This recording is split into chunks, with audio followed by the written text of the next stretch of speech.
देखिए दोस्तों, land for job case में दिल्ली की राउज एवेन्यू कोर्ट ने बड़ा फैसला सुनाते हुए आरजेडी सुप्रीमो लालू प्रसाद यादव, उनकी पत्नी राबड़ी देवी, बेटे तेजस्वी यादव समेत कुल 41 आरोपियों के खिलाफ मुकदमा चलाने को मंजूरी दे दी। कोर्ट ने माना कि सीबीआई की चार्जशीट में ऐसे पर्याप्त सबूत है जिनके आधार पर नियमित ट्रायल चलाया जाना चाहिए। इसके साथ ही अब यह मामला जांच के चरण से निकलकर मुकदमे की सुनवाई के दौर में प्रवेश कर चुका है। अदालत ने 9 जनवरी के अपने आदेश में कहा था कि लालू परिवार समेत 41 आरोपियों के खिलाफ साक्ष्य मौजूद है। हालांकि इस केस में 52 लोगों को बरी कर दिया गया है। कोर्ट का मानना है कि जिन 41 लोगों पर आरोप तय किए गए उनके खिलाफ ट्रायल के दौरान तथ्यों और सबूतों की गहन जांच जरूरी है। पिछली सुनवाई में स्पेशल जज विशाल गोगने ने कड़ी टिप्पणी करते हुए कहा था कि लालू यादव और उनके परिवार एक अपराधी गिरोह की तरह काम कर रहा था।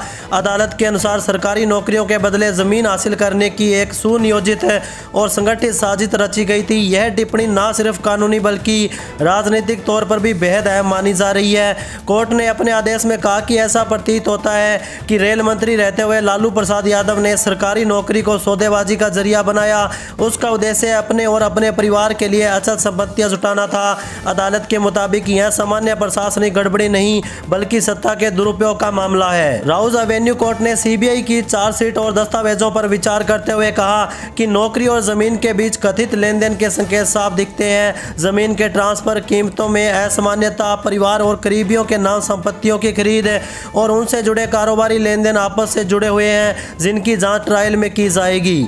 वहीं दूसरी ओर आरजेडी प्रमुख लालू प्रसाद यादव और उनकी पत्नी राबड़ी देवी ने दिल्ली की राउज एवेन्यू कोर्ट में शारीरिक रूप से उपस्थित होने से छूट के लिए आवेदन दिए।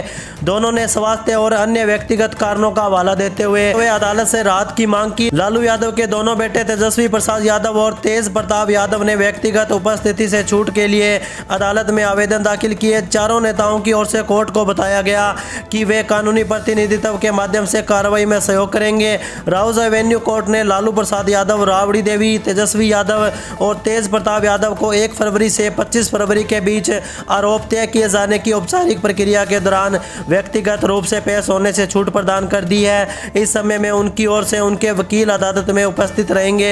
इस मामले में सांसद निशा भारती और हेमा यादव अदालत में व्यक्तिगत रूप से पेश हुई। दोनों ने अपने ऊपर लगे सभी आरोपों से इनकार किया और खुद को निर्दोष बताया। अदालत में उनकी मौजूदगी को प्रक्रिया का महत्वपूर्ण हिस्सा माना गया। कोर्ट ने आदेश दिया कि इस मामले में ट्रायल और अभियोजन पक्ष के साक्ष्य 9 मार्च से प्रतिदिन यानी कि डे टू डे आधार पर दर्ज किए जाएंगे। इसका मतलब है कि सुनवाई लगातार होगी ताकि मामले को जल्द से जल्द निपटा दिया जाए। अब सभी की निगाहें 9 मार्च से शुरू होने वाली सुनवाई पर टिकी हुई है, जहां अभियोजन पक्ष अपने सबूत और गवाह पेश करेगा। इसके बाद अदालत तय करेगी कि आरोपों में कितना दम है और आगे की कार्रवाई किस दिशा में की जाएगी। तो फिलहाल इस वीडियो में इतना ही। ऐसे ही और अपडेट के साथ आपके बीच आते रहेंगे। देखते रहिए हमारा चैनल। धन्यवाद।